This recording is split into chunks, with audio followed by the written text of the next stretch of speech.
सक्तीच ते करते. एवढंच नाही तर जंगलातले प्राणी वगैरे संकटात असतील तर त्यांचं रक्षण करणं, त्यांना वाचवणं हे पण जणू त्याच्याच अखत्यारीत येतं. म्हणजे एक प्रकारे निसर्गाचं संतुलन राखणारा घटक असं म्हणायचंय. अगदी तसंच. आणि फक्त झाडं प्राणी नाही तर पूर्ण परिसराचं आरोग्य जपण्यात पण त्याची भूमिका आहे. म्हणजे गावाजवळची माती वाहून जाऊ नये म्हणून तिला धरून ठेवणं, तिथले जे झरे आहेत, ओढे, नद्या, पाणवठे त्यांचं पावित्र्य राखणं, त्यांची स्वच्छता जपणं, या सगळ्या जबाबदाऱ्या जणू त्याच्याच आहेत असं मानलं जातं. आपल्या माहितीत एक वाक्य आहे जे मला खूप महत्वाचं वाटतं. ते तिथल्या लोकांच्या मनातली भावना दाखवतं. तो आहे निसर्गाचा खरा रखवालदार.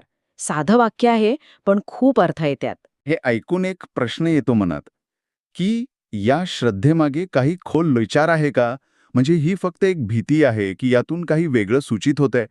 हो, इथेच तर खरी गंमत आहे. ही निव्वळ भीती नाहीये. यात एक